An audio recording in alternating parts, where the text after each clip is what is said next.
Continuing our conversation about how to apply Newton's laws and how to draw free body diagrams, I want to discuss two particular types of applications, specifically inclined planes and tension forces.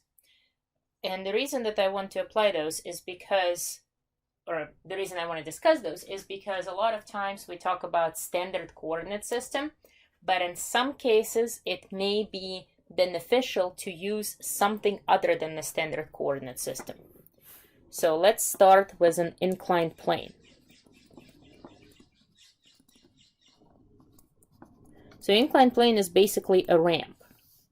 Okay, so I'm gonna draw just a basic inclined plane. Typically you would be told the angle of inclination, and then let's just say that we have this box on the inclined plane. Now I'm going to do basically what I did in the previous set of notes and not even give you any numbers here or anything, but just kind of talk about the most general ideas and the most general approach to a problem like this. So let's say that I'm going to tell you coefficient of friction here, so it's not a frictionless plane, and I'm going to tell you that the mass of this box is m and the angle. So let's see what we can make out of this as far as setting up a free body diagram is concerned. So here is our box. What forces are acting on this box? You should be able to draw force of gravity already, right? So here is our force of gravity. And you should be able to draw normal force. Remember that normal force is perpendicular to the incline, right? So I'm making it oriented in that direction. You should be able to tell me that there is a force of friction, right? So that's it. The plane is replaced with normal force and force of friction, and of course there is a force of gravity. Now there could be more complicated problems with an inclined plane. So there could be problems where there is already, this object is moving at whatever velocity or with whatever acceleration. There could be problems where there is also a pulley and a force of tension. We'll work on one of those too. So there could be lots of other stuff. But for now, again, I'm just trying to figure out how to approach this problem. Now notice that in this case, we actually have two-dimensional forces, right? So immediately you think there's two dimensions, vectors, components. So we're going to have to somehow figure out components of these forces. And of course, the idea behind that is that we always treat x and y separately. So we have to figure out x component of each of these forces, y component, add all the x's separately, add all the y's separately, blah, blah, blah. Right, so standard approach. Well, here is the thing. If this box accelerates, and I'm not even telling you that it does, I'm just saying if there is an acceleration, the only plausible direction of acceleration in this case is down the plane. It's not like you're going to take this box and set it on the ramp and it's going to climb up, right? So there is only one logical thing that it can do. So acceleration is down the plane. If I continue using a standard coordinate system, x horizontal, y vertical, that's going to be a pain in the butt. I would have to figure out separately acceleration in the x direction and acceleration in the y direction. Because this acceleration here is down the plane, so quote unquote diagonal, right? Or at an angle. So typically with that approach, you encounter lots of complications and lots of room for error. So in order to avoid that, there is a better approach. And that approach is to reorient coordinate system in such a way that one of the axes, usually the x-axis, is in the direction of acceleration. So basically what I'm saying is I'm going to have the x-axis lined up with the plane, and the y-axis would be perpendicular to the plane.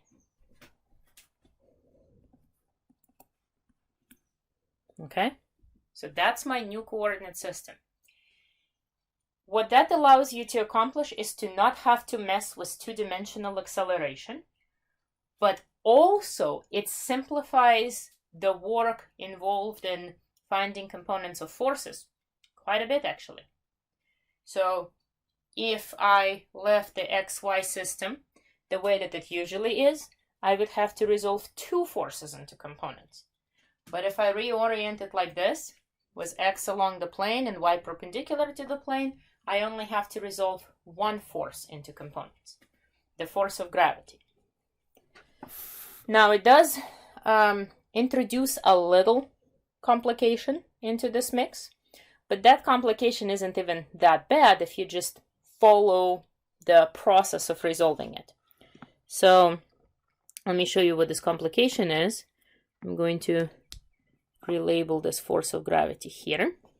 Okay. The complication is this. Notice I labeled angle theta in the schematic, right? That's this angle theta. It turns out that on my free body diagram, this is the angle theta. So when I break up force of gravity into components, this is my FGX, and this is my FGY. And I'm gonna cross this off, right, because I'm done with it once I resolve it into components. So once I do that, notice how the angle theta is no longer measured with respect to the x-axis. So this is what I have. I'm gonna redraw that separately, right? So I can draw it like this, with this being theta.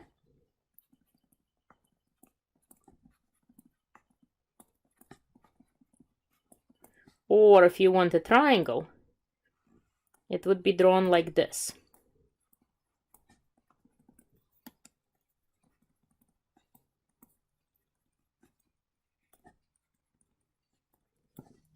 And why am I saying that that's a complication? Because you're no longer using reference angles. So then what you need to do is calculate FGX by using FG sine theta, and FGY by using FG cosine theta. So when we reorient coordinate axes, sometimes it happens that we have to rethink our angles and therefore rethink how to calculate components. So I'm not going to really box this, but I'm going to put it in a sort of a box here. If you don't see that right away just yet, if you're still getting used to seeing different angles and all that, then at the very least you can go directly to these equations and use them. Use them as is. This is only for inclined plane.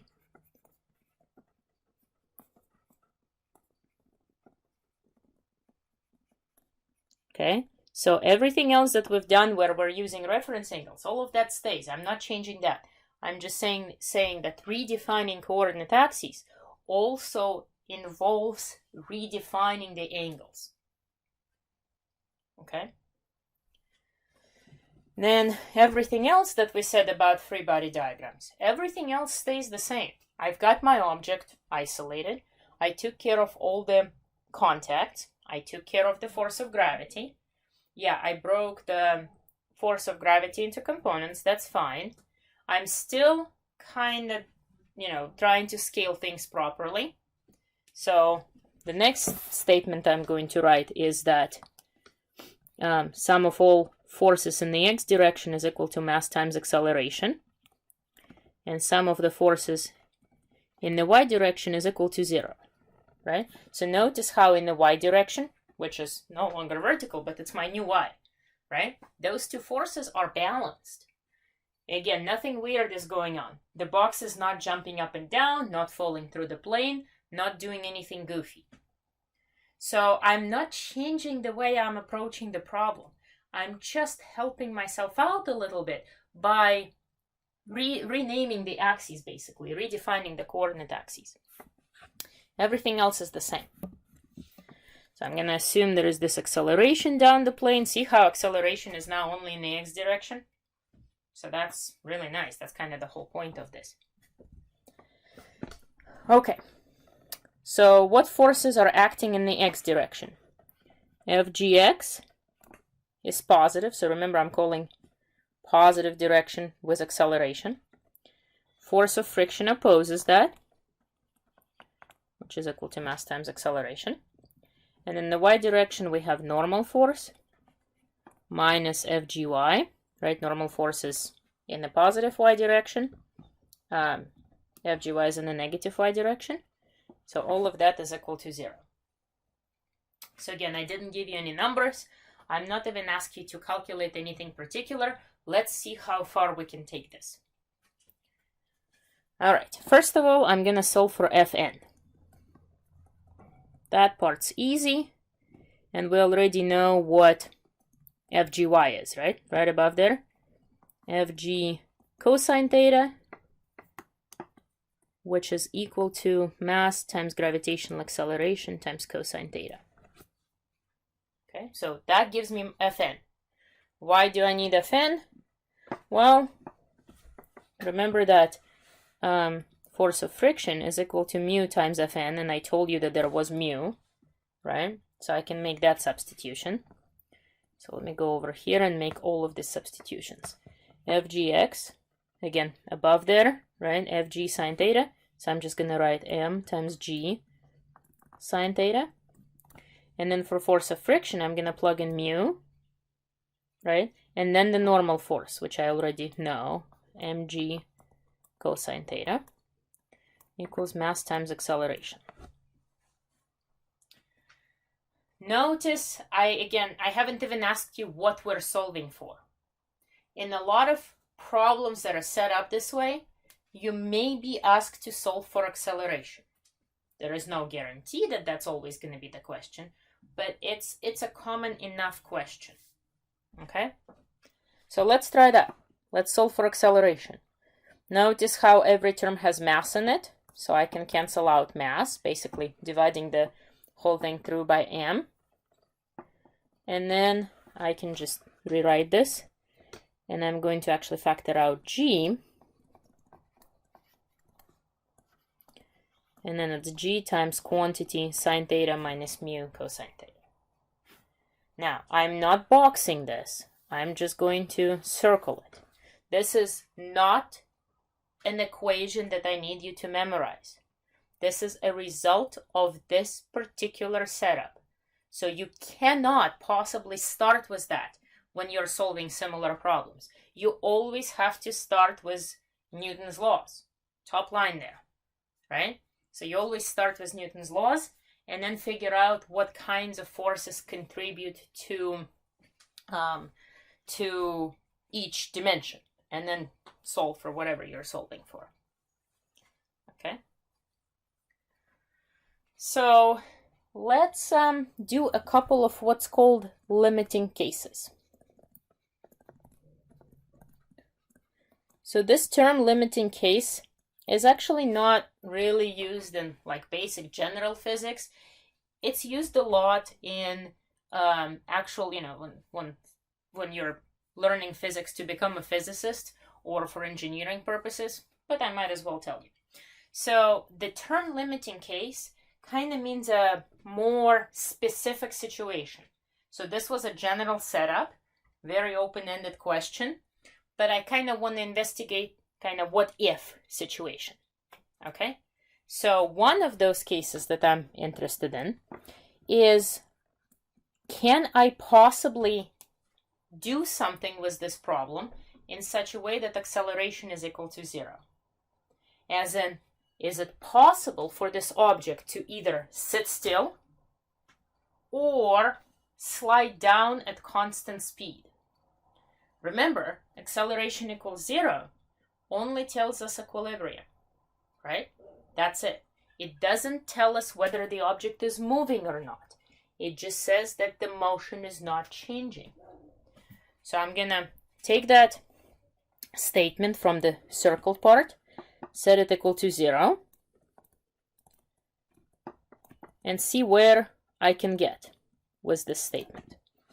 So I'm going to divide this by g. because obviously G is never equal to 0, so I don't have to worry about that. It's just that stuff in parentheses that could be equal to 0, right?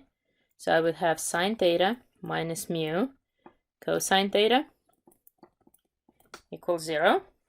And if I rearrange this equation and solve for mu, mu is equal to tangent theta. Remember that tangent is sine over cosine. Again, this is not an actual equation. It's not a formula. It's just something that results from this particular setup in this particular problem. You cannot start your solution with that statement. But it's a helpful result, because this says that in certain cases, when we're dealing with inclined planes, the geometry of the plane, as in the inclination, is the only thing that's necessary to figure out coefficient of friction. In fact, a lot of times that we deal with, well, when engineers deal with something like building ramps, like off-freeway ramps, or even ramps for like delivery trucks and stuff like that, that's kind of the idea they're using. So the friction, which depends on what materials are used, and the geometry of that ramp is related. So this is a useful everyday tool, even though it's not applicable to every problem, but at least it allows us to kind of start thinking in terms of those terms, right? In terms of those quantities.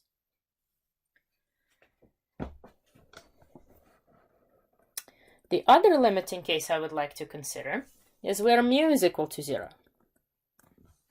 Okay, so again, start with that previous statement. And make mu go to 0. So then what's left over is A equals G sine theta. Now remember that sine theta for first quadrant is between 0 and 1.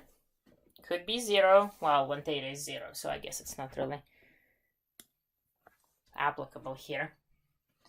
We could investigate theta equal to 0 as a limiting case, but it's kind of pointless. Anyway, so sine theta varies between 0 and 1 if theta is between 0 degrees and 90 degrees, right? So that means that A, magnitude of A, is always less than G.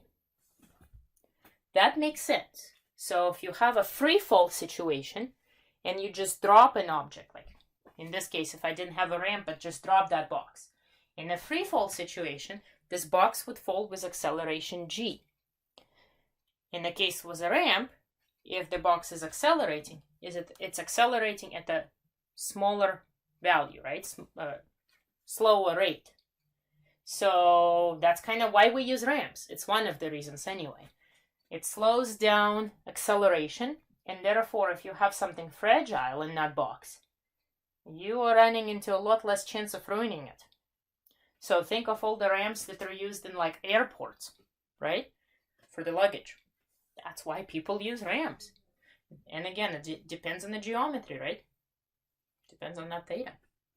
So it's useful results, even though it's a very overly simplified problem, not necessarily a real world situation.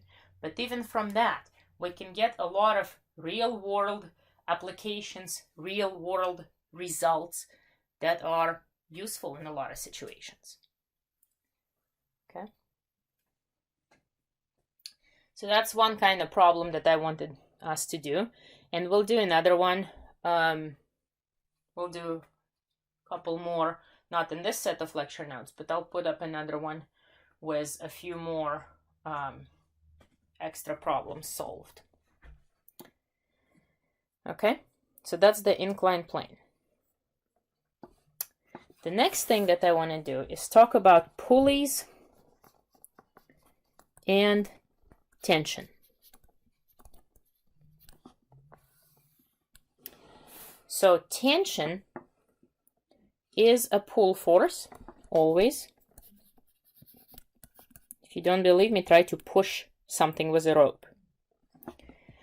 So it's a pull force that is always along a rope, chain, belt, and so on. So pretty much every time that you have one of those things, strings, ropes, chains, belts, there is always going to be force of tension involved. And notice the word along. So that's in the direction of that rope or string or chain or whatever it is that you have. Now, in an ideal string or rope,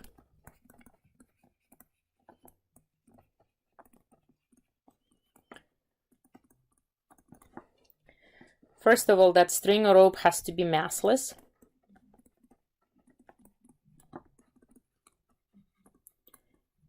And if that's the case, one more thing, sorry.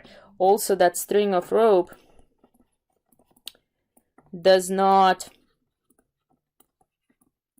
stretch or shrink or break or does anything else weird like that. So that's how we define an ideal string or rope. So if that's the case, then force of tension, magnitude specifically, is constant throughout the rope.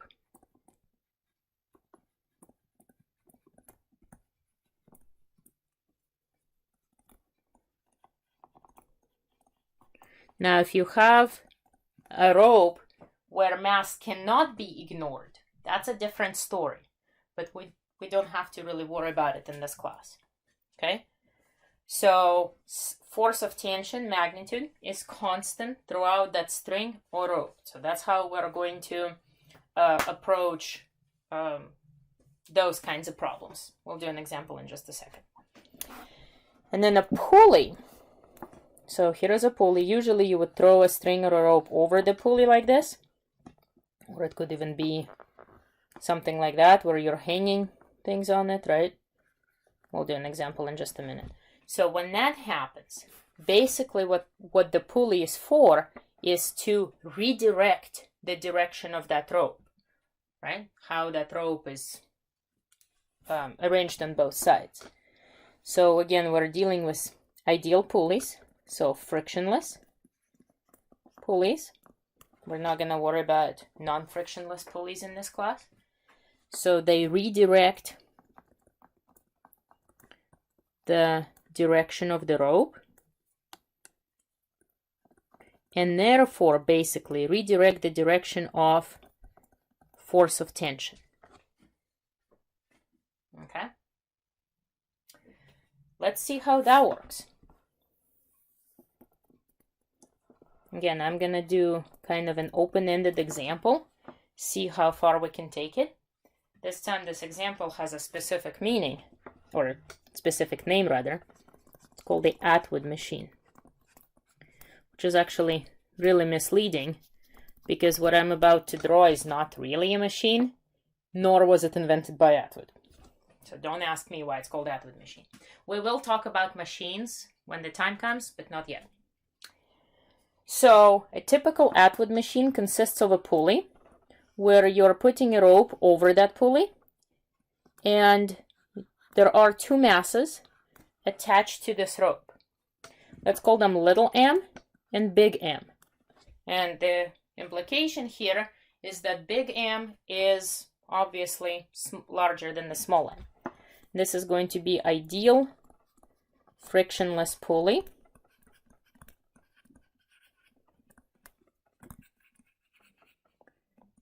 And this is going to be an ideal string or rope.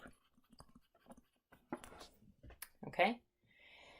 We're going to make these masses start from rest. So we set this thing up, we have the two masses, we'll let them go. What's going to happen? Based on your knowledge of physics by now, you should be able to tell me that the pulley starts turning because the heavier mass descends and the lighter mass goes up. And that's the direction of that motion. You should also be able to see that both masses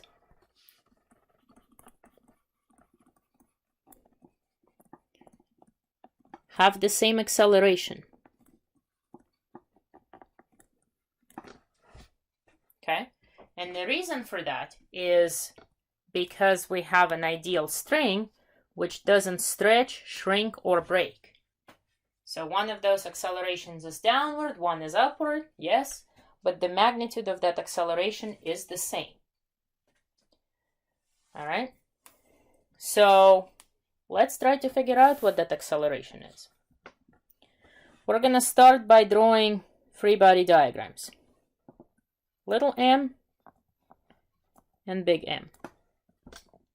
So by now, you should be versed enough in physics to where you should be able to tell me, ooh, sorry about that, that each of these masses experiences force of gravity.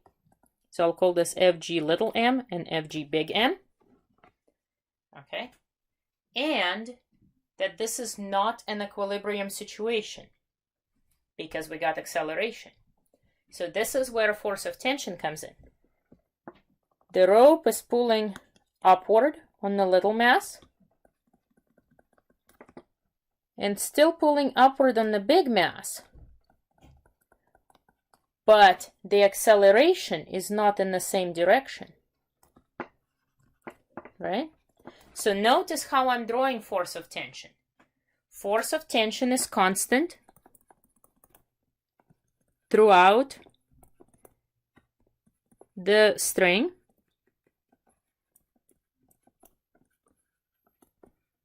Right? Because we're talking about it as an ideal string. But obviously the direction of that force of tension is determined by how the situation is set up. So in both cases, the rope pulls up. And notice the magnitudes I drew. I was very precise about that. So force of tension is the same. But the way that I'm drawing these free body diagrams, it's very obvious from the free body diagrams which direction the acceleration is, right? So for little m, force of tension is larger, upward force, so acceleration is upward. For the larger m, force of tension is smaller, so Fgm overcomes it, so acceleration is downward, net force is downward. And I mentioned this before too, that this is an example of a problem where it's convenient to redefine coordinate system. So for the little m, I'm going to keep positive as upward because that's the direction of acceleration. But for the big M, I'm going to say that positive is downward because I'm lining up my axis with the direction of acceleration. That allows you to avoid all kinds of minus sign errors. Just trust me on that one. Okay? Technically, you don't have to do it this way, but just trust me on this. It's almost necessary to do that if you want to avoid all kinds of minus sign errors. So I'm lining up my positive axis with the direction of acceleration. It's a 1D situation, right? I don't have anything going on in the x direction. So I don't even have to worry about that. So I'm just going to stick with the y direction. So for the little mass, I'm going to say sum of all forces in the y direction equals little m times acceleration. Okay, and then for the big mass, I'm going to go over here and write the same thing. Sum of all forces in the y direction equals big mass times acceleration. Don't forget the vector symbols. Okay? So for little mass, force of tension is positive, and Fg little m is negative, and it's equal to little m times a. And for big M, it's the other way around. So Fg big M is positive, right? Because that's how I define my positive axis. And Ft is negative because that's opposite. And it's equal to big M times acceleration. What are we solving for? Well, I didn't tell you this, but let's just find what this acceleration is, and then maybe we can also solve for force of tension. So I'm going to make one more substitution. Instead of each of the force of gravity, I'm going to write little m times g or big M times g, respectively. Okay. And see what happens? I have two equations, and I have two unknowns. I don't know the force of tension, and I don't know the acceleration. But remember, the trick to this, we already said that. Acceleration is the same magnitude-wise, and force of tension is also the same magnitude-wise. So I have two equations, two unknowns to solve, and I can do that by whatever your favorite method of solving two equations, two unknowns is. I'm just going to use elimination. Basically, I'm going to solve for Ft for both of these equations.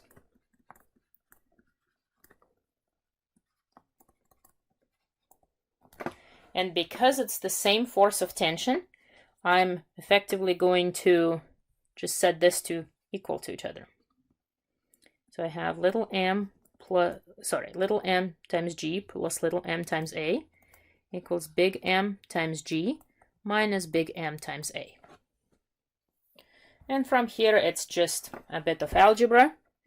You can rearrange all the terms. You can take as many steps as you need. And then when you're done solving for acceleration, you would get big M minus little m over big M plus little m times g. Again, not a formula, just the consequence of this particular problem. And then, of course, you can do all kinds of things with this equation. Like, for example, you can investigate what happens when you only increase one of the masses or both masses, or you keep both masses in such a way that one of them increases, one of them decreases, or whatever. So you can do whatever you want with masses, right? And then you can do this algebraically or numerically, and then essentially investigate how changing masses affects acceleration. Then I'm not going to go through all the algebra, but if I take this A and I substitute it into either one of the force of tension equations, I can also solve for force of tension. And the force of tension is going to be 2 little m big M over little m plus big M. All of that times g. Again, I don't want you to start with those equations when you're doing problem solving, because that was just a result of this problem. But at least you kind of know which way to go, right? So this problem is supposed to illustrate the ideas of force of tension, right? How to handle pulleys. And also there was that little piece about reorienting coordinate axes. So that comes in handy in quite a few different situations.